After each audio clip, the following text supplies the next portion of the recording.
Hi hello ನಮಸ್ಕಾರ. ನಿಮ್ಮಿಂದ ನಿಮಗಾಗಿ ನಿಮಗೋಸ್ಕರ ಸದಾ ನಿಮ್ಮೊಂದಿಗೆ ನಾನು ನಿಮ್ಮ Rahul. Welcome back to DBS digital ಭಾರತ್ಗೆ ಸ್ವಾಗತ ಸುಸ್ವಾಗತ. ಹೊಸಬರು ಬಂದಿದ್ದ ಪಕ್ಷದಲ್ಲಿ ಸಬ್ಸ್ಕ್ರೈಬ್ ಮಾಡ್ಕೊಳ್ಳಿ, ಹಳಬರು ಇದ್ದಿದ್ದ ಪಕ್ಷದಲ್ಲಿ ಶೇರ್ ಮತ್ತು ಲೈಕ್ ಮಾಡೋದನ್ನ ಮರಿಬೇಡಿ.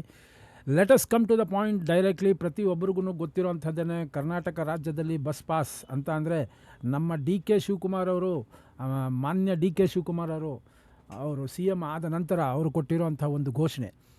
ಸೊ ಸ್ನೇಹಿತರೆ, ನಮ್ಮ ಚಾನಲ್ಗೆ ನಿಮಗೆಲ್ಲ ಆತ್ಮೀಯ ಸ್ವಾಗತ.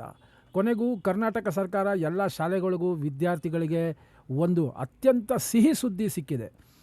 ಗೌರವಾನ್ವಿತ ನಮ್ಮ ಮಂತ್ರಿಯಾದವರು ನಮ್ಮ DK ಶಿವಕುಮಾರ್ ಅವರು ಈ ಹಿಂದೆ ಘೋಷಿಸಿದ ಉಚಿತ ವಿದ್ಯಾರ್ಥಿ ಬಸ್ ಪಾಸ್ ಯೋಜನೆ ಇಂದಿನಿಂದ ಅಂದರೆ ಜೂನ್ 12 ಇವತ್ತು 2026ರಿಂದ ಅಧಿಕೃತವಾಗಿ ಸೇವಾ ಸಿಂಧು, ಬ್ಯಾಂಗ್ಳೂರ್ 1 ಮತ್ತು ಕರ್ನಾಟಕ 1 ಪೋರ್ಟಲ್ಗಳಲ್ಲಿ ಲೈವ್ ಆಗಿದೆ. ಈಗ ಕರ್ನಾಟಕದಲ್ಲಿ ಓದುತ್ತಿರುವಂಥವರು ಯಾವುದೇ ವಿದ್ಯಾರ್ಥಿ ಕೂಡ ಮನೆಯಲ್ಲಿ ಕುಳಿತು ಅಂದರೆ ಮನೆಯಲ್ಲೇ ಇದ್ದು ಸಂಪೂರ್ಣವಾಗಿ ಉಚಿತವಾಗಿ ಈ ಸ್ಮಾರ್ಟ್ ಕಾರ್ಡ್ ಬಸ್ ಪಾಸ್ಗೆ ಸುಲಭವಾಗಿ ಅರ್ಜಿ ಸಲ್ಲಿಸಬಹುದು. ಅದಕ್ಕಿಂತ ಮುಖ್ಯವಾದ ವಿಚಾರ ಏನಂತಂದರೆ, ಯಾರಿಗೆಲ್ಲ ಈಗಾಗಲೇ 1 ತಿಂಗಳು ಹಿಂದೆಯೇ ಹಣ ಪಾವತಿಸಿ ಬಸ್ ಪಾಸ್ ಮಾಡ್ಕೊಂಡಿದ್ದಾರಲ್ಲ, ಅವರು ಯಾವುದೇ ಆತಂಕ ಪಡುವಂಥ ಅಗತ್ಯವಿಲ್ಲ. ಯಾಕೆಂತಂದರೆ ನೀವು ಪಾವತಿಸಿದ ಸಂಪೂರ್ಣ ಹಣ ಕೇವಲ 15 ದಿನಗಳಿಗೆ ಒಳಗಾಗಿ ನೇರವಾಗಿ ನಿಮ್ಮ ಬ್ಯಾಂಕ್ ಖಾತೆಗೆ ರೀಇಂಬರ್ಸ್ ಅಂದರೆ ಜಮೆಯಾಗುವ ಸರ್ಕಾರ ತಿಳಿಸಿದೆ. ಈ ವಿಡಿಯೋದಲ್ಲಿ ನಾನು ನಿಮಗೆ ಯಾವುದೇ ತಪ್ಪುಗಳಿಲ್ಲದೆ ಸೇವಾ ಸಿಂಧು ಪೋರ್ಟಲ್ ಮೂಲಕ ಅಂದರೆ ನಮ್ಮ ಸೇವಾ ಸಿಂಧು ಪೋರ್ಟಲ್ ಮೂಲಕ ನಿಮಗೆ ಪೂರ್ತಿ ಹಂತವಾಗಿ ಅಂದರೆ ಸ್ಟೆಪ್ ಆಗಿ ಆನ್ಲೈನಲ್ಲಿ ಹೇಗೆ ಅರ್ಜಿ ಸಲ್ಲಿಸುವುದು ಎಂಬುದನ್ನು ನಾನು ನಿಮಗೆ ಆನ್ಲೈನಲ್ಲಿ ಒಂದು ನಿಮಿಷ ಇದನ್ನು ಹಂಗೆ ತೋರಿಸ್ತೀನಿ ನೋಡಿ. ಆನ್ಲೈನಲ್ಲಿ ಸ್ಕ್ರೀನ್ ಮೇಲೆ ನಾನು ತೋರಿಸ್ಕೊಡ್ತೇನೆ, ಆಯಿತಾ. ಮೊದಲು ನಿಮಗೆ ಸೇವಾ ಸಿಂಧು ಖಾತೆ ಲಾಗಿನ್ ಆಗಬೇಕು. ಅಪ್ಲೈ ಫಾರಮ್ ಸರ್ವಿಸಸ್ಗೆ ಹೋಗಿ ಸ್ಟೂಡೆಂಟ್ ಬಸ್ ಪಾಸ್ ಅಂತ ಇರುತ್ತೆ, ಅದನ್ನು ಹಾಕಬೇಕು. ನಾನು ಅದನ್ನು ಒಂದೊಂದೇ ಹೇಳ್ತಾ ಹೋಗ್ತೀನಿ. ನಿಮ್ಮ ವೈಯಕ್ತಿಕ ವಿವರಗಳು ಮತ್ತು ಕಾಲೇಜ್ ಮಾಹಿತಿ, ಫೀಸ್ ರಸೀತಿ ಏನು ಬೇಕಾಗಲ್ಲ, ಭಾಳ ಸಿಂಪಲ್ಲಾಗಿ ಕೊಟ್ಟಿದ್ದಾರೆ ಎಲ್ಲ. ಪ್ರತಿಯೊಂದನ್ನು ನಾನು ಅಪ್ಲೋಡ್ ಮಾಡೋದನ್ನ ನಿಮಗೆ ಇದನ್ನು ಹೇಳ್ಕೊಡ್ತೀನಿ. ಇದನ್ನು ಸ್ಟಾರ್ಟ್ ಮಾಡೋಣ. ಓಕೆ, ಜಾಸ್ತಿ ಡಿಲೇಟ್ ಮಾಡೋದು ಬೇಡ, ಡೈರೆಕ್ಟಾಗೆ ಈಗ ಸೇವಾ ಸಿಂಧು ಪೋರ್ಟಲಲ್ಲಿ ಈಗ ನನ್ನ ಮಕ್ಕಳದೇನ ಹೇಳ್ತೀನಿ ನಾನು. ಡೈರೆಕ್ಟಾಗಿ ಜಾಸ್ತಿ ಯಾರು ಬೇರೆಯವ್ರದ್ದು ಆಗದೆ ಅದು ಇದು ಅನ್ನೋದಕ್ಕಿಂತ first of all digital Bharat ಸೇವಾಗೆ ಯಾರು ಹೊಸಬರು ಬಂದಿದ್ದೀರಿ ಸಬ್ಸ್ಕ್ರೈಬ್ ಮಾಡ್ಕೊಳ್ಳಿ, ಹಳಬರು ಬಂದಿದ್ದ ಪಕ್ಷದಲ್ಲಿ ಶೇರ್ ಮತ್ತು ಲೈಕ್ ಮಾಡ್ಕೊಳ್ಳಿ. ಇದು ನಿಮಗೋಸ್ಕರ ಅಂತಲೇ ಮಾಡಿರೋವಂಥ ಚಾನಲು. ಪ್ರತಿಯೊಂದು ಗೌರ್ಮೆಂಟಿಂದ ಸಿಗುವಂಥ ಎಲ್ಲ ಸೌಲಭ್ಯಗಳ ಬಗ್ಗೆ ಇದರಲ್ಲಿದೆ. Let us come to the point directly. ಇಲ್ಲಿ ಫಸ್ಟ್ ನಿಮ್ಮ ಇಮೇಲ್ ID, ಅದ್ರ ಮುಂಚೆ ನಾನು ನಿಮಗೆ ಲಿಂಕ್ ತೋರಿಸ್ಬಿಡ್ತೀನಿ ನೋಡಿ. ಸೇವಾ ಸಿಂಧು ಸರ್ವಿಸಸ್ .karnataka.gov.in ಅಂತ ಇದೆ. ಇದರಲ್ಲೇ ನೀವು ಮನೆಯಲ್ಲೇ ಕುಳಿತುಕೊಂಡು ನೀವು ಅಪ್ಲಿಕೇಶನ್ನ ಹಾಕೊಬೋದು. ಫಸ್ಟ್ ಆಫ್ ಆಲ್ ನೀವು ಇಲ್ಲಿ ನಿಮ್ಮ ಮೊಬೈಲ್ ನಂಬರ್ ಹಾಕಬೇಕಾಗತ್ತೆ. ಇಲ್ಲಿ ಮೊಬೈಲ್ ನಂಬರ್ ಹಾಕಿ OTP ತೊಗೊಬೇಕಾಗತ್ತೆ, ಆಯಿತಾ. ನಾನೀಗ ಒಂದು ಮೊಬೈಲ್ ನಂಬರ್ ಹಾಕ್ತೀನಿ. ಮೊಬೈಲ್ ನಂಬರ್ ಹಾಕ್ಬಿಟ್ಟು OTP ತೊಗೊತೀನಿ. ಇಲ್ಲಿ ಜನ್ರೇಟ್ OTP ಅಂತ ಕೊಡಬೇಕು.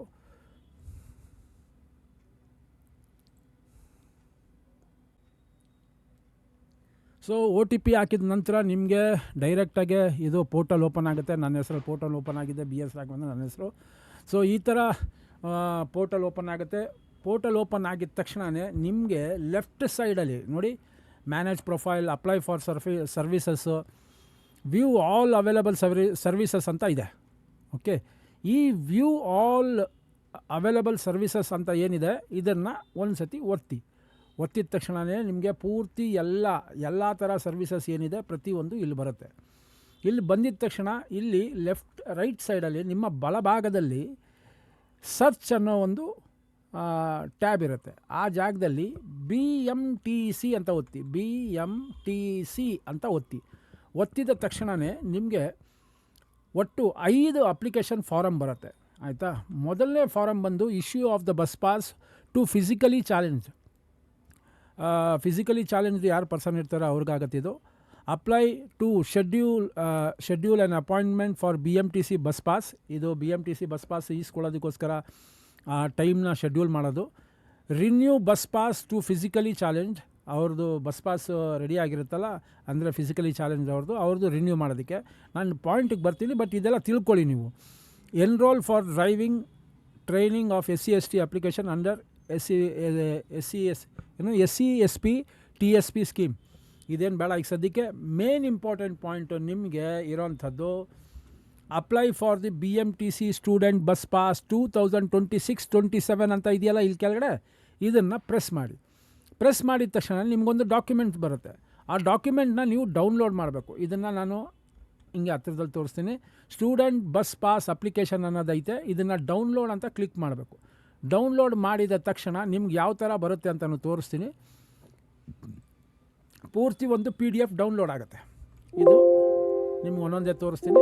Bangalore metropolitan transport corporation student bus pass application to be filled in block letters. ನಾನು ಬ್ಲಾಕ್ ಲೆಟರ್ಸಲ್ಲೇ ತುಂಬಿಸ್ತಾ ಇದ್ದೀನಿ. ತುಂಬಿಸೋಕ್ಕಿಂತ ಮುಂಚೆ ಪ್ರತಿಯೊಬ್ಬರಿಗೂ ಗೊತ್ತಿರಲಿ, ಬ್ಲ್ಯಾಕ್ ಪೆನ್ನ ಯೂಸ್ ಮಾಡಿ. ಒಂದು ಎರಡನೇದು ಸ್ಟೂಡೆಂಟ್ಸ್ ನೇಮು ಆಗಲಿ, ಯಾವುದೇ ಒಂದು ಡೇಟ್ ಆಫ್ ಬರ್ತ್ ಅಂತ ಅಂತೀನಿ, ಜೆಂಡರ್ ಆಗಲಿ, ಕ್ಯಾಟಗರಿ ಆಗಲಿ, ನಿಮ್ಮ ಅಡ್ರೆಸ್ ಆಗಲಿ, ಪೂರ್ತಿ ನೀವು ಕ್ಯಾಪಿಟಲ್ ಲೆಟರ್ಸ್, ಬ್ಲಾಕ್ ಲೆಟರ್ಸ್ ಅಂದರೆ ಕ್ಯಾಪಿಟಲ್ ಲೆಟರ್ಸ್, ದೊಡ್ಡ ಅಕ್ಷರಗಳಲ್ಲಿ, ಚಿಕ್ಕ ಅಕ್ಷರ ದೊಡ್ಡ ಅಕ್ಷರ ಅಂತ ನಾವೇನು ಹೇಳ್ತೀವಿ ಅದು.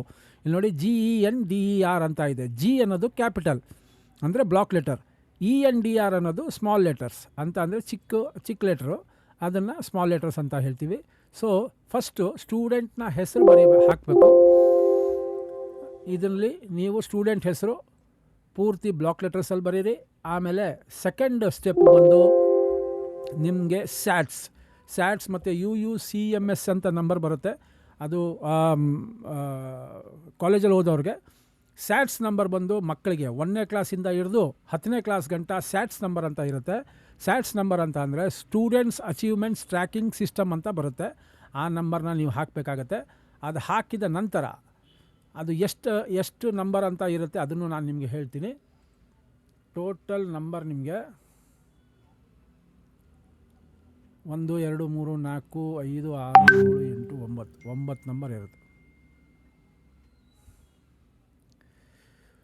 ಸ್ಟೂಡೆಂಟ್ಸ್ ಅಚೀವ್ಮೆಂಟ್ಸ್ ಟ್ರ್ಯಾಕಿಂಗ್ ಸಿಸ್ಟಮಲ್ಲಿ ನಿಮಗೆ 9 ನಂಬರ್ ಇರುತ್ತೆ. ಆ 9 ನಂಬರ್ ಡಿಜಿಟ್ಸ್ ಇರುತ್ತೆ. ಆ ನಂಬರ್ನ ನೀವು ಹಾಕಬೇಕಾಗತ್ತೆ.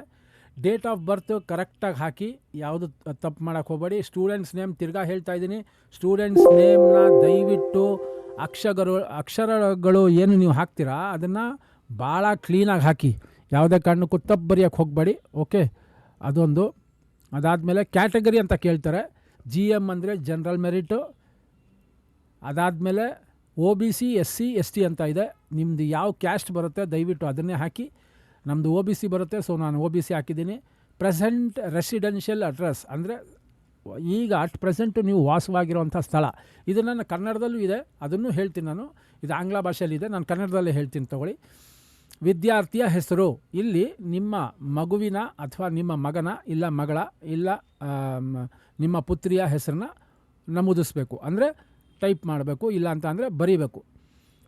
ಇಲ್ಲಿ ನೋಡಿ ಸ್ಯಾಟ್ಸ್ SATS ಅಂತ ಬರುತ್ತೆ. ಇದನ್ನು ನೀವು ಕನ್ನಡದಲ್ಲಿ ನೋಡೋದಕ್ಕಿಂತ ಅದಕ್ಕೆ ನಾನು ನಿಮಗೆ ಆಂಗ್ಲ ಭಾಷೆನಲ್ಲಿ ತೋರಿಸಿದ್ದು. ಹುಟ್ಟಿದ ದಿನಾಂಕ, ಯಾವಾಗ ಹುಟ್ಟಿದ ಅದು, ಲಿಂಗ ಮೇಲ್ ಫೀಮೇಲ್, ಗಂಡು ಅಥವಾ ಹೆಣ್ಣು, ವರ್ಗ ಬಂದು ಸಾಮಾನ್ಯ ವರ್ಗ ಜನರಲ್ ಮೆರಿಟ್, ಇತರೆ ಅಂತ ಅಂದರೆ OBC ಅಂತ ಬರುತ್ತೆ. ಪರಿಶಿಷ್ಟ ಜಾತಿ ಮತ್ತು ಪರಿಶಿಷ್ಟ ಪಂಗಡ ಅಂತ ಇದೆ, ಅದ್ರ ಮುಂದೆ ನೀವು ಅದನ್ನೇ ಹಾಕ್ಕೊಬೇಕಾಗತ್ತೆ. ನಾನು ಇಲ್ಲಿ ನಿಮಗೆ ಆಂಗ್ಲ ಭಾಷೆನಲ್ಲೇ ತೋರಿಸ್ತೀನಿ, ಅದಾದಮೇಲೆ ನೀವು ಕನ್ನಡ ಭಾಷೆನ ನಾನು ಅಲ್ಲೂ ತೋರಿಸ್ತೀನಿ. ಓಕೆ, ಇಲ್ಲಿ ನಮ್ಮದು OBC ಇದೆ, OBC ಹಾಕ್ಕೊಂಡೆ. ಪ್ರೆಸೆಂಟ್ ರೆಸಿಡೆನ್ಷಿಯಲ್ ಅಡ್ರೆಸ್ಗೆ ನಿಮ್ಮ ಮನೆ ಅಡ್ರೆಸ್ ಹಾಕಬೇಕಿಲ್ಲಿ. ಅದಾದ ನಂತರ ಪೂರ್ತಿ ಒಂದೇ ಲೈನಲ್ಲಿ ಹಾಕೋಕ್ಕೆ ಹೋಗಬೇಡಿ. ನಿಮ್ಮ ಪ್ರೆಸೆಂಟ್ ಅಡ್ರೆಸ್ ಏನಿದೆ ಅದನ್ನು ಹಾಕಿ, ಅದಾದಮೇಲೆ ಡೋರ್ ನಂಬರ್ ಹಾಕಿ, ಆಮೇಲೆ ನೀವು ಇರೋವಂಥ ಆ ಬೀದಿಯ ಹೆಸರು ಅದನ್ನು ಹಾಕಿ. ಲೊಕ್ಯಾಲಿಟಿ ಅಂತ ಅಂದರೆ ಫಾರ್ ಎಕ್ಸಾಂಪಲ್ ಈಗ ನಾವು ಇರೋದು ವಿಜಯನಗರದಲ್ಲಿ, ವಿಜಯನಗರ ಅಂತ ಹಾಕಬೇಕು. ಯಾರಾದರೂ ಬೇರೆ ಕಡೆ ಇರ್ತಾರೆ, ಯಶವಂತಪುರ ಇಲ್ಲ ಅಂತಂದರೆ ಗಿರಿನಗರ, ಆ ಥರ ಅದನ್ನು ಹಾಕಬೇಕಾಗತ್ತೆ. ಅದಾದಮೇಲೆ ಪಿನ್ ಕೋಡ್, ಯಾವ ಪಿನ್ ಕೋಡ್ ಇದೆ ಆ ಪಿನ್ ಕೋಡ್ ಹಾಕಬೇಕು. ನಿಮ್ಮ ಏರಿಯಾದು ಪಿನ್ ಕೋಡ್ ಹಾಕಬೇಕಾಗತ್ತೆ. ದೆನ್ ತಂದೆಯ ಹೆಸರು, ಮಗುವಿನ ಇಲ್ಲ ಮಗನ ತಂದೆ ಹೆಸರು ಹಾಕಬೇಕು. ಅವರ ಕರೆಕ್ಟಾಗಿ ಚಾಲ್ತಿಯಲ್ಲಿ ಇರುವಂಥ ಮೊಬೈಲ್ ನಂಬರ್, ದಯವಿಟ್ಟು ಅದನ್ನು ತಿಳ್ಕೊಳ್ಳಿ. ಚಾಲ್ತಿಲಿ ಇರೋವಂಥ ಮೊಬೈಲ್ ನಂಬರ್ನ ಹಾಕಿ. ತಾಯಿಯ ಹೆಸರು, ಅದಾದ ನಂತರ ಇದನ್ನು are you staying in hostel, ಅವರೇನಾದರೂ ವಸತಿ ಗೃಹದಲ್ಲಿ ಇದ್ದಾರಾ ಅಂತ ಅಂದರೆ ಹಾಸ್ಟೆಲಲ್ಲೇನಾದರೂ ಇದ್ದರೆ ಎಸ್ ಅಂತ ಟಿಕ್ ಮಾಡಬೇಕು, ಅಥವಾ ಇದನ್ನು ನೋ ಅಂತ ಟಿಕ್ ಮಾಡಲೇಬೇಕು. ಎಸ್ ಅಥವಾ ನೋ ಅಂತ ಟಿಕ್ ಮಾಡಲೇಬೇಕು. ಹಾಸ್ಟೆಲಲ್ಲಿದ್ದರೆ ಹಾಸ್ಟೆಲ್ ಅಡ್ರೆಸ್ನ ಹಾಕಬೇಕು ಪೂರ್ತಿ. ಅದಾದ ನಂತರ are you staying in residential school? ಹೌದು, ಇದು ನಾನು ಸ್ವಲ್ಪ ಉಲ್ಟಾ ಹೇಳಿದೆ. ಹೌದು, ಕರೆಕ್ಟಾಗೇ ಇದೆ. ಹಾಸ್ಟೆಲಲ್ಲಿ ಇದ್ದರೆ ಹಾಸ್ಟೆಲಲ್ಲಿ ಹಾಕಬೇಕು. ರೆಸಿಡೆನ್ಷಿಯಲ್ ಸ್ಕೂಲ್ ಅಂತ ಅಂದರೆ ಸ್ಕೂಲ್ನಲ್ಲೇ ನಿಮಗೆ ವಾಸವಾಗಿರೋದಕ್ಕೆ ಒಂದು ಜಾಗ ಕೊಟ್ಟಿರ್ತಾರೆ. ಅಂದರೆ ಸ್ಕೂಲಿಂದ ಒಂದು ರೆಸಿಡೆನ್ಷಿಯಲ್ ಜಾಗ ಕೊಟ್ಟಿರ್ತಾರೆ, ಅಲ್ಲಿಂದ ಸ್ಕೂಲ್ಗೆ ದೂರ ಇರುತ್ತೆ ಅಂದ್ಕೊಳ್ಳಿ. ಸೊ ಆ ಥರ. ಫಾರ್ ಎಕ್ಸಾಂಪಲ್ ನಮ್ಮ GTTC ಏನಿದೆ, ಮಹಾಲಕ್ಷ್ಮಿ ಲೇಔಟಲ್ಲಿ GTTC ಇದೆ, ಅಲ್ಲಿಂದ ಅದರದ್ದು ರೆಸಿಡೆನ್ಷಿಯಲ್ ಕ್ಲಾಸ್ ಬಂದು ಅದು ವಿಜಯನಗರದಲ್ಲಿದೆ, ರೆಸಿಡೆನ್ಷಿಯಲ್ ಅಪಾರ್ಟ್ಮೆಂಟು. ಸೊ ಅಲ್ಲಿಂದ ಅಲ್ಲಿಗೆ ಹೋಗೋದಕ್ಕೆ ಅವರು ಬಸ್ ಪಾಸ್ನ ಪಡಿಬೋದು. ಸೊ ಇದನ್ನು are you staying in the residential school ಅಂದಾಗ ಎಸ್ ಅಂತ ಕೊಟ್ಕೊಂಡು ಯಾವ ಕ್ಲಾಸು, ಆಮೇಲೆ ಎಜುಕೇಷ್ನಲ್ ಇನ್ಸ್ಟಿಟ್ಯೂಷನ್ ಏನಿದೆ ಆ ಒಂದು ಸ್ಕೂಲಿನ ಹೆಸರು ಪೂರ್ತಿ ಬರಿಬೇಕು. ಕ್ಯಾಪಿಟಲ್ ಲೆಟರ್, ದೊಡ್ಡ ಅಕ್ಷರದಲ್ಲಿ ದಯವಿಟ್ಟು ಬರೀರಿ. ಅದಾದ ನಂತರ ಕೆಳಗಡೆ ಸಿಗ್ನೇಚರ್ ಆಫ್ ದ ಪೇರೆಂಟ್ಸ್, ತಂದೆ ಅಥವಾ ತಾಯಿ ಅಥವಾ ಗಾರ್ಡಿಯನ್, ಅವ್ರನ್ನ ನೋಡ್ಕೊಳ್ಳೋರು ಯಾರಾದರೂ ಇದೆ, ತಂದೆ ತಾಯಿ ಇಲ್ಲದೇ ಯಾರಾದರೂ ನೋಡ್ಕೊಳ್ಳೋರಿದ್ದರೆ ಅವರ ಸಹಿ ಬೇಕು, ಅವರ ಸಿಗ್ನೇಚರ್ ಬೇಕು. ಆಮೇಲೆ ಸ್ಟೂಡೆಂಟ್ ಸಿಗ್ನೇಚರ್, ಚಿಕ್ಕ ಮಕ್ಕಳದ್ದು ಅವ್ರ ಕೈಯಿಂದನೇ ಹೆಸರು ಬರೆಸಿ, ಏನು ತೊಂದರೆ ಇಲ್ಲ, ಆಯಿತಾ. ಅದಾದಮೇಲೆ ಸರ್ಟಿಫಿಕೇಟ್ ಫ್ರಮ್ ಎಜುಕೇಷ್ನಲ್ ಇನ್ಸ್ಟಿಟ್ಯೂಷನ್, ಇದನ್ನು ತಗೊಂಡು ಹೋಗಿ ನೋಡಿ. The above information furnished by the student studying in the academic year, ಅಂದರೆ ಈ ವರ್ಷ 2026ರಿಂದ 27 ಗಂಟ ಓದ್ತಾ ಇರೋವಂಥ ನನ್ನ ಮಗನಾದಂಥವನು ಈ ಒಂದು ಇನ್ಸ್ಟಿಟ್ಯೂಷನಲ್ಲಿ ಅವರು ಓದ್ತಾ ಇದ್ದಾರೆ, ಅದು ನಾನು ತಿಳಿದಂಗೆ ನಿಜ ಆಗಿದೆ. In our institution is true as per the records ಅಂತ ಇಲ್ಲಿ ನಮ್ಮ HM ಅಂದರೆ ಹೆಡ್ ಮಾಸ್ಟ್ರಿನ ಸಿಗ್ನೇಚರು, ಅವರ ಸೀಲು, ಅವರ ಡೇಟು, ಮೀನ್ಸ್ ಯಾವ ದಿನಕ್ಕೆ ಅವರು ಸೀಲ್ ಮತ್ತು ಡೇಟ್ ಹಾಕ್ತಾರೆ ಅದನ್ನು ಇಲ್ಲಿ ಹಾಕ್ಸ್ಕೊಬೇಕು. ಇಲ್ಲಿ left side students registration number ಅಂತ ಇರುತ್ತೆ. ಸ್ಟೂಡೆಂಟ್ಸ್ ರಿಜಿಸ್ಟ್ರೇಷನ್ ನಂಬರ್ ಅಂತ ಅಂದರೆ ಸ್ಕೂಲಲ್ಲೇ ಇರುತ್ತೆ, ಆ ರಿಜಿಸ್ಟ್ರೇಷನ್ ನಂಬರ್ನ ಇಲ್ಲಿ ಟೈಪ್ ಮಾಡಬೇಕು. ಇದೇ ನಿಮಗೆ ನಮ್ಮ ಕನ್ನಡ ಭಾಷೆಯಲ್ಲಿದೆ ಅನುಬಂಧ 1 ಅಂದರೆ ಅನೆಕ್ಷರ್ 1 ಅಂತ ಇಲ್ಲೇ ಕೊಟ್ಟಿರ್ತಾರೆ ನೋಡಿ, ಮೇಲ್ಗಡೆ ಕೊಟ್ಟಿರ್ತಾರೆ. ಇಲ್ಲಿ ಯಾಕೋ ಹಾಕಿಲ್ಲ, ಇಲ್ಲಿ ಅನೆಕ್ಷರ್ 1 ಅಂತ ಇರುತ್ತೆ. ಇಲ್ಲಿ ಅವರ ಭಾವಚಿತ್ರ ಹಾಕಬೇಕು, ಅದೊಂದು ಗ್ಯಾಪ್ನ ಇರಲಿ. ಇಲ್ಲಿ ನೀವು you have to affix a recent stamp size photo of the applicant with seal and signature of the institution. ಇಲ್ಲಿ ನಿಮ್ಮ ಫೋಟೋ, ಪಾಸ್ಪೋರ್ಟ್ ಸೈಜ್ ಒಂದು ಫೋಟೋನ ನೀವು ಲಗತ್ತಿಸಿ ಕ್ರಾಸ್ ಸಿಗ್ನೇಚರ್, ಯಾವ ಥರ ಪ್ಯಾನ್ಗೆ ಯಾವ ಥರ ಮಾಡ್ತಾರೆ ಆ ಥರ ಕ್ರಾಸ್ ಸಿಗ್ನೇಚರ್ ಮಾಡಿಸ್ಕೊಂಡು ಸ್ಕೂಲಿಂದ ಅದಕ್ಕೆ ಒಂದು ಸೀಲ್ ಹಾಕ್ಸ್ಕೊಬೇಕು, ಸ್ಕೂಲಿಂದನೇ ಸೀಲ್ ಹಾಕ್ಸ್ಕೊಬೇಕು, ಆಯಿತಾ. ಸ್ಕೂಲ್ ಅಥವಾ ಸ್ಕೂಲು, ಇಲ್ಲ ಅಂತಂದರೆ ಕಾಲೇಜ್ ಆದರೆ ಕಾಲೇಜು. ಓಕೆ, ಇದನ್ನು ಹಾಕ್ಸ್ಕೊಂಡ ನಂತರ ಈಗ ಕನ್ನಡದಲ್ಲಿ ಅದನ್ನೇ ಹೇಳ್ತಾ ಇರೋಂಥದ್ದು, ಸೇಮ್ ಲಿಂಗ ಅದೇ ಬರುತ್ತೆ, ವರ್ಗ ಮತ್ತು ಪ್ರಸ್ತುತ ಅಂಚೆ ವಿಳಾಸ, ಇವಾಗಿರೋವಂಥ ಒಂದು ಅವರ ವಿಳಾಸ ಹೇಳಬೇಕು, ಹಾಕಬೇಕು. ಮನೆಯ ನಂಬರ್ ಮತ್ತು ಬೀದಿ, ಯಾವ ಬೀದಿನಲ್ಲಿ ನೀವಿದ್ದೀರಾ, ಸ್ಥಳ ಅಂದರೆ ಆ ಜಾಗ, ನಾನು ಹೇಳಿದ್ನಲ್ಲ ವಿಜಯನಗರ, ಗಿರಿನಗರ, ಯಶವಂತಪುರ ಆ ಥರ. ಆಮೇಲೆ ಪಿನ್ ಕೋಡ್, ತಂದೆಯ ಹೆಸರು, ತಾಯಿಯ ಹೆಸರು, ದೂರವಾಣಿ ಸಂಖ್ಯೆ, ಅದನ್ನು ಚಾಲ್ತಿಯಲ್ಲಿರೋಂಥದ್ದನ್ನು ದಯವಿಟ್ಟು ಹಾಕಿ. ಇದರಲ್ಲಿ ನೀವು ವಸತಿ ನಿಲಯದಲ್ಲಿ ವಾಸವಾಗಿದ್ದೀರಾ, ಹೌದು ಅಥವಾ ಇಲ್ಲ, ಇದನ್ನು ದಯವಿಟ್ಟು ಟಿಕ್ ಮಾಡಲೇಬೇಕು. ಹೌದು ಅಂದರೆ ಹೌದು ಅಂತ ಹಾಕ್ಬಿಟ್ಟು ಅದ್ರದ್ದು ವಿಳಾಸನ ಹಾಕಿ, ಇಲ್ಲ ಅಂತ ಅಂದರೆ ಇಲ್ಲ ಅದ್ರ ಮೇಲೆ ಟಿಕ್ ಮಾಡಿ. ಅದೇ ಇನ್ನೊಂದು, ನೀವು ವಸತಿ ಸಹಿತ ಶಾಲೆಯಲ್ಲಿ, ಅಂದರೆ ಶಾಲೆಯಲ್ಲಿ ವಸತಿ ಸಹ ಅವರು ಸೌಲಭ್ಯ ಕೊಟ್ಟಿರ್ತಾರೆ, ಅಂಥ ಶಾಲೆಗಳಲ್ಲಿ ನೀವು ವಾಸವಾಗಿದ್ದೀರಾ ಅಂತ ಕೇಳುತ್ತೆ. ಹೌದು ಅಥವಾ ಇಲ್ಲನ ಟಿಕ್ ಮಾಡಿ. ಹೆತ್ತವರ ಪೋಷಕರ ಸಹಿ ಅಂದರೆ ತಂದೆ ತಾಯಿಯ ಸಹಿ ಅಥವಾ ಪೋಷಕರ ಅಂತ ಅಂದರೆ ಗಾರ್ಡಿಯನ್ಸ್ ಅಂತ ಬರುತ್ತೆ, ಅವರು ಸಹಿ ಹಾಕಬೇಕು. ವಿದ್ಯಾರ್ಥಿಯ ಸಹಿ, ಆ ಚಿಕ್ಕ ಹುಡುಗ ಯಾರಿರ್ತಾರೆ, ದೊಡ್ಡವ್ರು ಯಾರಿರ್ತಾರೆ, ಅವ್ರು ಓದ್ತಾ ಇರ್ತಾರಲ್ಲ ಅವ್ರದ್ದು ಸಹಿ ಹಾಕಬೇಕು, ಆಯಿತಾ. ವಿದ್ಯಾಸಂಸ್ಥೆಯಿಂದ ಕೊಡಬೇಕಾದಂಥ ದೃಢೀಕರಣ ಪತ್ರ ಅಂದರೆ ಸ್ಕೂಲಿಂದ ಕೊಡಬೇಕಾಗಿರೋಂಥದ್ದು ಡಿಕ್ಲರೇಷನ್ ಫಾರಮ್ ಅಂತ ನಾವು ಹೇಳ್ತೀವಿ. ಇಲ್ಲಿ ಆ ವಿದ್ಯಾಸಂಸ್ಥೆಯ ಒಂದು ಮುಖ್ಯಸ್ಥರು ಯಾರಿರ್ತಾರೆ ಅಂದರೆ HM ಯಾರಿರ್ತಾರೆ, ಇಲ್ಲಾಂದರೆ ಅಲ್ಲಿ ಯಾರು ಮೇನ್ ಹೆಡ್ ಇರ್ತಾರೆ ಅವರ ಸಹಿ ಮತ್ತು ಆ ಸಂಸ್ಥೆಯ ಮೊಹರು ಅಂತ ಅಂದರೆ ಸ್ಟ್ಯಾಂಪು, ಮತ್ತು ಯಾವ ದಿನದಲ್ಲಿ ಆ ಮೊಹರನ್ನು ಹಾಕಿರ್ತಾರೆ ಅದರದ ಒಂದು ಡೇಟನ್ನು ನೀವು ನಮೂದಿಸಬೇಕು, ಅಂದರೆ ಬರೀಬೇಕು. ವಿದ್ಯಾರ್ಥಿಯ ದಾಖಲೆಯ ಸಂಖ್ಯೆ, ಇದು ಸ್ಕೂಲಲ್ಲಿ ಅವರು ದಾಖಲೆ ಮಾಡಿಕೊಂಡಾಗ ಅವ್ರಿಗೆ ಪ್ರತ್ಯೇಕವಾದಂಥ ಒಂದು ದಾಖಲೆ ನಂಬರ್ನ ಕೊಟ್ಟಿರ್ತಾರೆ. ಸೊ ಆ ನಂಬರ್ನ ಇಲ್ಲಿ ಹಾಕಬೇಕು. ಇದನ್ನು ತಗೊಂಡೋಗಿ, ಇದನ್ನು ನಾನು ನಿಮಗೆ ಪ್ರಾಸೆಸ್ ಹೇಳ್ತಾ ಇರೋದು, ಆ ಥರ ಪಡೋಕ್ಕೆ ಹೋಗಬೇಡಿ, ಒಂದೊಂದೇ ಮಾಡಿ. ಫಸ್ಟು ಇದನ್ನು ತಗೊಂಡು ಹೋಗಿ ನೀವು ಸಿಗ್ನೇಚರೆಲ್ಲ ಮಾಡಿಸ್ಕೊಂಡು, ಸೀಲೆಲ್ಲ ಹಾಕ್ಸ್ಕೊಂಡು, ಮಗುವಿನ ಫೋಟೋ ಎಲ್ಲ ಹಾಕಿ, ಇದನ್ನೆಲ್ಲ ತುಂಬಿಸಿದ ನಂತರ ಈ ಜಾಗದಲ್ಲಿ ಡೌನ್ಲೋಡ್ ಆಯ್ತಲ್ಲ, ಈಗ ಪ್ರೊಸೀಡ್ ಟು ಅಪ್ಲೈ ಅಂತ ಕೊಡಿ. ಪ್ರೊಸೀಡ್ ಟು ಅಪ್ಲೈ ಅಂತ ಕೊಟ್ಟಿದ ತಕ್ಷಣವೇ ನಿಮಗೆ ಇಲ್ಲಿ 2 ಭಾಗ ನೋಡಿ, ಇಲ್ಲಿ ಬ್ಯಾಂಗ್ಳೂರು ಮಹಾನಗರ ಸಾರಿಗೆ ಸಂಸ್ಥೆ, ಬ್ಯಾಂಗ್ಳೂರು ಮೆಟ್ರೋಪಾಲಿಟನ್ ಟ್ರಾನ್ಸ್ಪೋರ್ಟ್ ಕಾರ್ಪೊರೇಷನ್ 2026ನ ಸಾಲಿನ BMTC ವಿದ್ಯಾರ್ಥಿ ಬಸ್ ಪಾಸ್ಗಾಗಿ ಅರ್ಜಿ. Application for the BMTC student bus pass 2026-27. ಇಲ್ಲಿ ವ್ಯೂ ಇನ್ಸ್ಟ್ರಕ್ಷನ್ಸ್ ಅಂತ ಕೊಟ್ಟಿರುತ್ತೆ. ಇದು ದಯವಿಟ್ಟು ಒಂದು ಸತಿ ಓದಿ, ಭಾಳ ಇಂಪಾರ್ಟೆಂಟ್ ಇದು. ನೋಡಿ, ಸರ್ವಿಸ್ ನೇಮ್ ಏನು, ಇದು ಒಂದೊಂದೇ ತೋರಿಸ್ತೀನಿ ನೋಡಿ. Service name student bus pass, eligibility ಏನು, student bus pass flow charge is different for SATS and non SATS. ಅದನ್ನು ಮಾತ್ರ ತಿಳ್ಕೊಳ್ಳಿ. ಸ್ಯಾಟ್ಸ್ ಇರೋಂಥವ್ರಿಗೆ ಈ ಫ್ಲೋ ಚಾರ್ಟ್ ಅಂತ ಅಂದರೆ ಅಪ್ಲಿಕೇಶನ್ ಹಾಕುವ ವಿಧಾನ ರೀತಿ ಅದು ಬೇರೆ ಥರ ಇರುತ್ತೆ.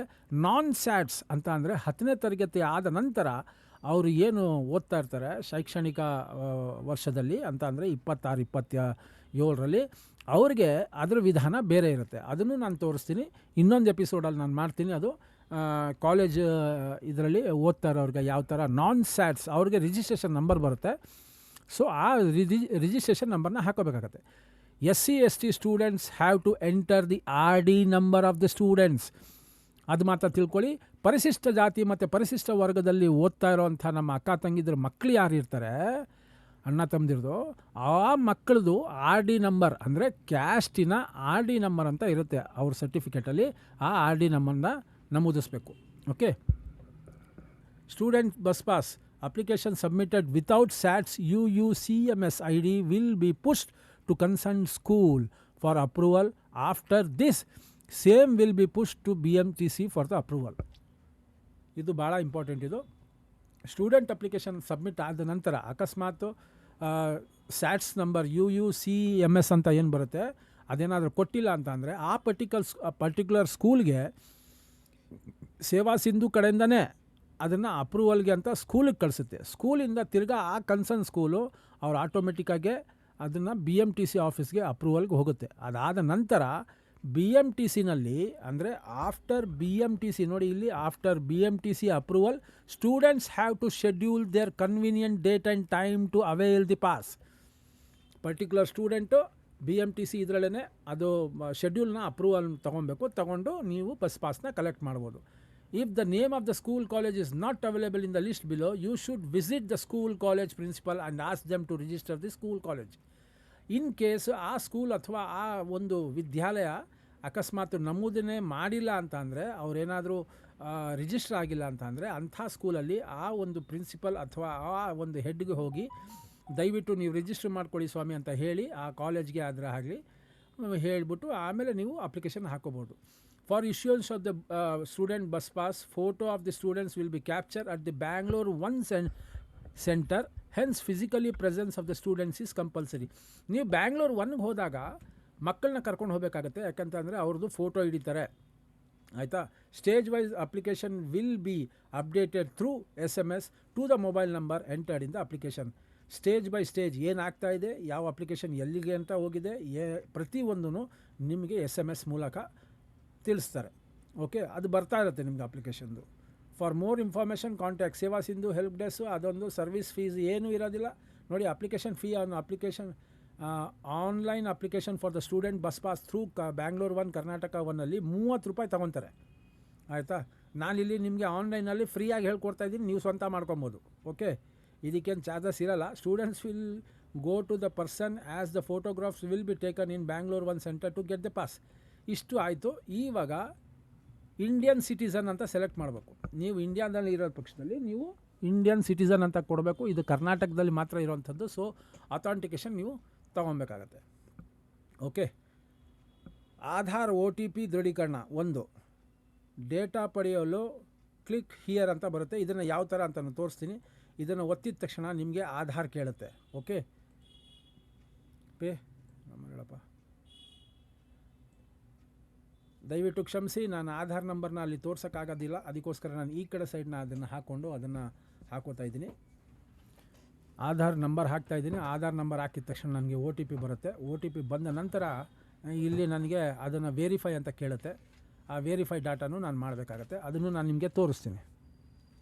ಓಕೆ, ಕರೆಕ್ಟಾಗಿದೆಯಾ ಅಂತ ಆಧಾರ್ ನಂಬರ್ ಒಂದು ಸರಿ ಚೆಕ್ ಮಾಡ್ಕೊಳ್ಳಿ. ಟೋಟಲ್ 12 ನಂಬರು ಕರೆಕ್ಟಾಗಿದೆ. ಅದಾದಮೇಲೆ OTP ಅನ್ನೋ ಜಾಗದಲ್ಲಿ ಕ್ಲಿಕ್ ಮಾಡ್ಕೊಬೇಕು. ಇದನ್ನು ನಾನು ಈ ಕಡೆ ತಿರುಗಿಸಿ ತೋರಿಸ್ತೀನಿ. ನಾನು ಆಧಾರ್ ನಂಬರ್ ಹಾಕಿದ್ದೀನಿ, ಬಟ್ ನಿಮಗೆ ಇಲ್ಲಿ ಕಾಣಲ್ಲ. OTP ಅಂತ ಬರುತ್ತೆ. ಆ OTPನ ಜನ್ರೇಟ್ ಮಾಡಬೇಕು. ತಿರ್ಗಾ ನಾನು ಈ ಕಡೆಗೆ ತೊಗೊತೀನಿ, ಯಾಕೆಂದರೆ ಇದು ಆಧಾರ್ ನಂಬರು ಅಲ್ಲಿ ನಾನು ತೋರಿಸೋಂಗಿಲ್ಲ. ಸೊ OTP ಜನ್ರೇಟ್ ಆಯಿತು. ಈಗ ನೋಡಿ ಸೌಂಡ್ ಬರುತ್ತೆ, ಡಂಗ ಡಂಗ ಅಂತ ಬಂತಾ ಇಲ್ವಾ? ಬಂದಿದೆ ನೋಡಿ, ಬಂತು, ಸೌಂಡ್ ಬಂತು. ಇವಾಗ OTP ಆಧಾರ್ದು ನಾನು ಹಾಕೊಬೇಕಾಗತ್ತೆ. ಅದನ್ನು ನಿಮಗೆ ತೋರಿಸ್ತೀನಿ ನೋಡಿ. ಇಲ್ಲಿ ಇದು ಗ್ರೂಪ್ 1 ಇದೇನೇನೋ ಬರ್ತಾಯಿದೆ, ಇರಲಿ, ಅದಾದಮೇಲೆ ನೋಡೋಣ. ಸರಿ, ಈಗ OTP ಹಾಕ್ತೀನಿ. OTP ಹಾಕಿದ ತಕ್ಷಣ ಸಬ್ಮಿಟ್ ಕೊಡಿ. KYC ಮಾಡಿದ ತಕ್ಷಣ ಕ್ಲಿಕ್ ಹಿಯರ್ ಟು ರಿಟರ್ನ್ ಅಂತ ಬರುತ್ತೆ. ಅದು ಆಟೋಮೆಟಿಕ್ಕಾಗಿ ವಾಪಸ್ ಹೋಗುತ್ತೆ, ನೀವೇನು ಅದ್ರ ಬಗ್ಗೆ ತಲೆ ಕೆಡಿಸ್ಕೊಳ್ಳೋಂಗಿಲ್ಲ. ಇಲ್ಲಿ ಬರುತ್ತೆ, ಬಂದಿರುತ್ತೆ. ಇಲ್ಲಿ click here to get data, ಇದನ್ನು ಒತ್ತಬೇಕು. Please wait until the data is fetched ಅಂತ ಬರುತ್ತೆ ನೋಡಿ. ಇದನ್ನು ಹತ್ತಿರದಲ್ಲಿ ತೋರಿಸ್ತೀನಿ. ಮಾಹಿತಿ ಬರುವವರೆಗೆ ನಿರೀಕ್ಷಿಸಿ, ಓಕೆ ಅಂತ ಕೊಡಿ. ಸ್ವಲ್ಪ ಟೈಮ್ ತೊಗೊಳುತ್ತೆ. ಈಗ ಎಲ್ಲ ಬಂದ್ಬಿಡುತ್ತೆ. ಅವ್ರು ನಮ್ಮ ಮಗನದು ಫೋಟೋ, ಅವನ ಹೆಸರು, ಅವನಿರೋ ಜಾಗ ಎಲ್ಲ ಬಂದ್ಬಿಡುತ್ತೆ. ಓಕೆ, ಆಮೇಲೆ ಇನ್ನೊಂದು ಹೇಳ್ತೀನಿ. ಅಕಸ್ಮಾತ್ ನೀವು ಮನೆ ಚೇಂಜ್ ಮಾಡಿರ್ತೀರ, ಸೊ ಹಳೇದು ಆಧಾರ್ ನಂಬರ್ ಇರುತ್ತೆ, ಆಧಾರ್ ಡೇಟ್, ಪರ್ಮನೆಂಟ್ ಅಡ್ರೆಸ್ ಇರುತ್ತೆ, ಏನು ತೊಂದರೆ ಇಲ್ಲ. ನೀವು ಎಲ್ಲಿ ಮನೆ ಚೇಂಜ್ ಮಾಡಿರ್ತೀರ ಅದನ್ನು ಕರೆಕ್ಟಾಗಿ ಅಲ್ಲಿ ಹಾಕ್ಬಿಟ್ಟು ಸೀಲ್ ಸಿಗ್ನೇಚರ್ ನೀವು ದಯವಿಟ್ಟು ಸ್ಕೂಲಿಂದ ತಗೊಳ್ಳಿ. ಓಕೆ, ತಂದೆಯ ಹೆಸರು, ಇಲ್ಲಿ ನನ್ನ ಹೆಸರು ಹಾಕಬೇಕು.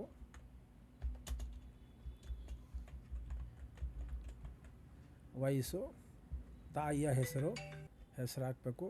ಅದಾದ ನಂತರ ಮೊಬೈಲ್ ನಂಬರ್ ಹಾಕಬೇಕು. ಸೊ ನಾನು ಸ್ವಲ್ಪ ಈ ಕಡೆ ತೊಗೊತೀನಿ, ಅದಾದಮೇಲೆ ಇಲ್ಲಿ ಹಾಕ್ತೀನಿ. ಇಲ್ಲಿ ನಿಮ್ಮ ಇಮೇಲ್ ID ಹಾಕಬೇಕು, ಯಾಕಂದರೆ ಅಲ್ಲಿ ನಿಮಗೆ ಕನ್ಫರ್ಮೇಷನ್ ಕ್ಲಿಯರೆನ್ಸ್ ಬರುತ್ತೆ. ರೇಷನ್ ಕಾರ್ಡ್ ಇದ್ದರೆ ದಯವಿಟ್ಟು ರೇಷನ್ ಕಾರ್ಡ್ ಹಾಕಿ. ಶೆಡ್ಯೂಲ್ ಕಾಸ್ಟ್ ಆಗಿದ್ದರೆ, ಅಂದರೆ ಪರಿಶಿಷ್ಟ ಜಾತಿ ಆಗಿದ್ದರೆ ಅದನ್ನು ಟಿಕ್ ಮಾಡಿ. ಪರಿಶಿಷ್ಟ ಪಂಗಡವಾಗಿದ್ದರೆ ಅದನ್ನು ಟಿಕ್ ಮಾಡಿ. ಜನರಲ್ ಅಂದರೆ ಸಾಮಾನ್ಯ. OBC ಆಗಿದ್ದರೆ ದಯವಿಟ್ಟು ಇದನ್ನು ಟಿಕ್ ಮಾಡೋಕ್ಕೆ ಹೋಗಬೇಡಿ. ಓಕೆ, ಏನೇನು ತುಂಬಿಸ್ಬೇಕು ಅಂತ ಹೇಳ್ಬಿಡ್ತೀನಿ, ಆಮೇಲೆ ನಾನು ಇದನ್ನು ತೋರಿಸ್ತೀನಿ. ಆಮೇಲೆ ಕಮ್ಯುನಿಕೇಷನ್ ಅಡ್ರೆಸ್ ನೋಡಿ. Is the communication address same in the permanent address? ನಾನು ಆವಾಗಲೇ ಹೇಳಿದೆ ನಿಮಗೆ, ಇಲ್ಲಿ ಅಡ್ರೆಸ್ಸು ಚೇಂಜ್ ಆಗಿದೆ. ಫಸ್ಟ್ ಇದ್ದಿದ್ದು ಬೇರೆ ಅಡ್ರೆಸ್ಸು, ಇವಾಗಿರೋದು ಬೇರೆ ಅಡ್ರೆಸ್ ಆದ ನಂತರ. ಸೊ ಕಮ್ಯುನಿಕೇಷನ್ ಅಡ್ರೆಸ್ ತಾತ್ಕಾಲಿಕ ವಿಳಾಸ, ಖಾಯಂ ವಿಳಾಸ ವಿಳಾಸದಂತೆ ಇರುತ್ತದೆಯೇ ಅಂತ ಕೇಳುತ್ತೆ. ಅಂದರೆ ತಾತ್ಕಾಲಿಕ ವಿಳಾಸ, ಇವಾಗಿರುವಂಥ ವಿಳಾಸ, ಮತ್ತು ಖಾಯಂ ವಿಳಾಸ ಅಂದರೆ ಪರ್ಮನೆಂಟ್ ವಿಳಾಸ, ಅದು ಇದು ಸೇಮ್ ಇದೆಯಾ ಅಂತ ಕೇಳುತ್ತೆ. ಆವಾಗ ನೀವು ನೋ ಅಂತ ಕೊಟ್ಟು ನಿಮ್ಮ ಒಂದು ಅಡ್ರೆಸ್ನ ಹಾಕಬೇಕಾಗತ್ತೆ. ಇನ್ ಕೇಸ್ ನೀವೆಲ್ಲಾದರೂ ಬೇರೆ ಕಡೆ ಶಿಫ್ಟ್ ಆಗಿದ್ದರೆ. ನೋಡಿ, ಸ್ಟೂಡೆಂಟ್ಸ್ ಕ್ಯಾಟಗರಿ, ಇಲ್ಲಿ ಯಾವ ಕ್ಲಾಸಲ್ಲಿ ಓದ್ತಾ ಇದ್ದಾನೆ, ಪ್ರೈಮರಿ ಕ್ಲಾಸಾ, ಹೈ ಕ್ಲಾಸಾ, CBSEನಲ್ಲ, ICSEನಲ್ಲ, PUCನಲ್ಲ, ಸ್ಪೆಷಲ್ ಸ್ಕೂಲಲ್ಲ, PUC ಈವ್ನಿಂಗ್ ಸ್ಕೂಲಲ್ಲ, ಇದೆಲ್ಲ ನೀವು ಸೆಲೆಕ್ಟ್ ಮಾಡಬೇಕು. ಆಮೇಲೆ ಸ್ಯಾಟ್ಸ್ ನಂಬರ್ ಹಾಕಬೇಕು. ನಾನು ಹೇಳಿದ್ನಲ್ಲ ಇದ್ರ ಮುಂಚೆನೇ UUCMS ಇದು ID ಹಾಕಬೇಕಾಗತ್ತೆ. ರಿಜಿಸ್ಟ್ರೇಷನ್ ನಂಬರ್ ಹಾಕಬೇಕಾಗತ್ತೆ. ಸ್ಟೂಡೆಂಟ್ಸ್ ನೇಮ್ ಹಾಕಬೇಕಾಗತ್ತೆ ಪೂರ್ತಿ. ಈಗ ನಾನು ಇದನ್ನು ಯಾಕೆ ಇಲ್ಲೆಲ್ಲ ಹಾಕ್ತಾಯಿಲ್ಲ ಅಂತ ಅಂದರೆ, ನನ್ನ ಮಗನ ಒಂದು ಅಪ್ಲಿಕೇಶನಲ್ಲಿ ನಾನು ಫಸ್ಟು ಹೋಗಿ ಸ್ಕೂಲ್ ಹತ್ರ ಸೀಲ್ ಸಿಗ್ನೇಚರ್ ಹಾಕ್ಸ್ಕೊಂಡು ಅಲ್ಲಿ ರಿಜಿಸ್ಟ್ರೇಷನ್ ನಂಬರ್ನ ಕಲೆಕ್ಟ್ ಮಾಡಿದ ನಂತರ ನಾನು ಇದನ್ನು ಫಿಲಪ್ ಮಾಡ್ತೀನಿ. ಸೊ ನೀವು ಅದೇ ಥರನೇ ಪೂರ್ತಿ ರಿಜಿಸ್ಟ್ರೇಷನ್ ಫಾರಮ್ ನಾನು ಏನು ನಿಮಗೆ ತೋರಿಸಿದ್ದೆ, ಈ ಒಂದು PDF ಏನು ತೋರಿಸಿದ್ದೆ, ದಯವಿಟ್ಟು ಇದನ್ನೆಲ್ಲ ಪೂರ್ತಿ ಫಿಲಪ್ ಮಾಡಿಕೊಂಡು ಸ್ಕೂಲ್ ಹತ್ರ ಹೋಗಿ ಸೀಲ್ ಸಿಗ್ನೇಚರ್ ತಗೊಂಡು ಆಮೇಲೆ ದಯವಿಟ್ಟು ಇದನ್ನು ಮುಂದುವರಿಸಿ. ಓಕೆ, ಸ್ಟೂಡೆಂಟ್ ಹೆಸರು ಹಾಕಿ, ಎಷ್ಟನೇ ಕ್ಲಾಸ್ ಓದ್ತಾ ಇದ್ದಾನೆ ಅದನ್ನು ಹಾಕಿ. ಇದನ್ನು ಹತ್ತಿರದಲ್ಲೇ ತೋರಿಸ್ತೀನಿ. ಎಷ್ಟನೇ ಕ್ಲಾಸ್ ಓದ್ತಾ ಇದ್ದಾನೆ ಅದನ್ನು ಹಾಕಿ.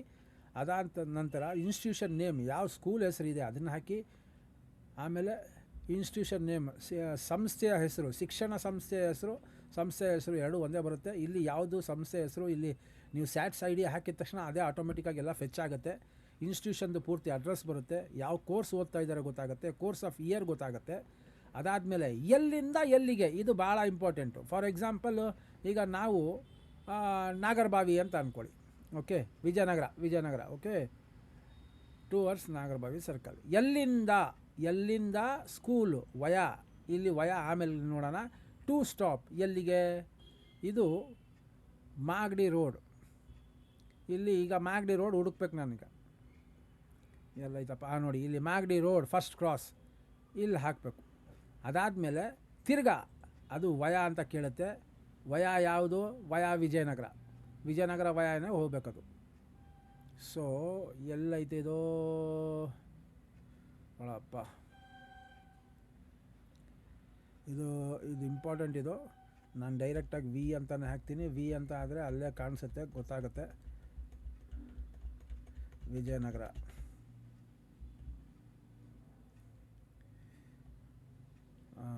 ವಿಜಯನಗರ